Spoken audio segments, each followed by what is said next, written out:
मेरे प्यारे देशवासियों, क्या आप जानते हैं कि मन की बात में हम जिन विषयों पर चर्चा करते हैं, उनमें मेरे लिए सबसे संतोष की बात क्या होगी? तो मैं इस बारे में यही कहूंगा कि मन की बात में हम जिन विषयों की चर्चा करते हैं, उनसे लोगों को समाज के लिए कुछ अच्छा, कुछ इनोवेटिव करने की प्रेरणा मिलती है। इससे हमारी संस्कृति, हमारे देश के कई पहलू उभर कर सामने आते हैं। साथियों, आप में से बहुतों को याद होगा, करीब 5 वर्ष पहले मैंने इस कार्यक्रम में भारतीय नस्ल के श्वान यानी डॉग्स की चर्चा की थी। मैंने देशवासियों के साथ ही अपने सुरक्षा बलों से आग्रह किया था कि वे भारतीय नस्ल के डॉग्स को अपनाएं, क्योंकि वो हमारे परिवेश और परिस्थितियों के अनुरूप ज्यादा आसानी से ढल जाते हैं।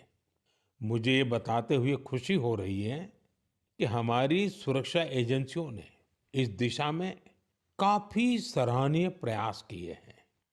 बीएसएफ और सीआरपीएफ ने अपने दस्तों में भारतीय नस्ल के डॉग्स की संख्या बढ़ाई है।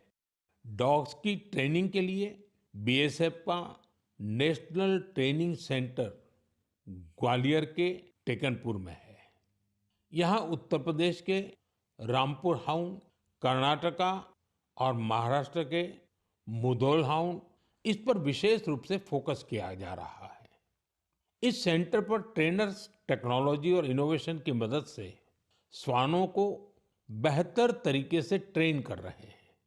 भारतीय नस्ल वाले डॉग्स के लिए ट्रेनिंग मैनुअल्स को फिर से लिखा गया है, ताकि उनके यूनिक स्ट्रेंथ्स को सामने लाया जा सके। बेंगलुरु में सीआरपीएफ के dog breeding and training school में मॉन्ग्रेल्स, मुधोल हाउंड, कोम्बाई और पांडीकोना जैसे भारतीय श्वानों को ट्रेन किया जा रहा है। साथियों, पिछले वर्ष लखनऊ में All India Police Duty Meet का आयोजन हुआ था। उस समय रिया नाम की श्वान ने लोगों का ध्यान अपनी ओर खींचा था। ये एक मुधोल हाउंड है जिसे बीएसएफ ने ट्रेन किया है।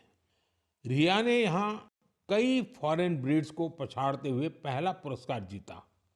साथियों, अब बीएसएफ ने अपने डॉग्स को विदेशी नामों के बजाय भारतीय नाम देने की परंपरा शुरू की है।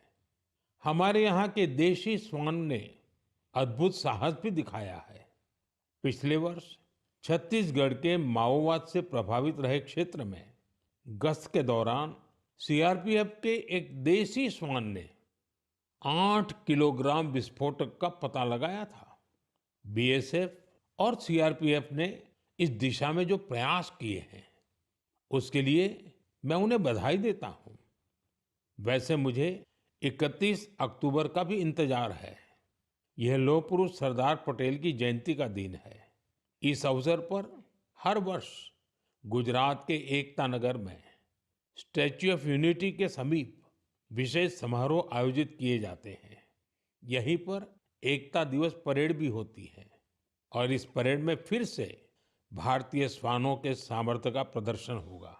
आप भी मौका निकालकर इसे जरूर देखिएगा।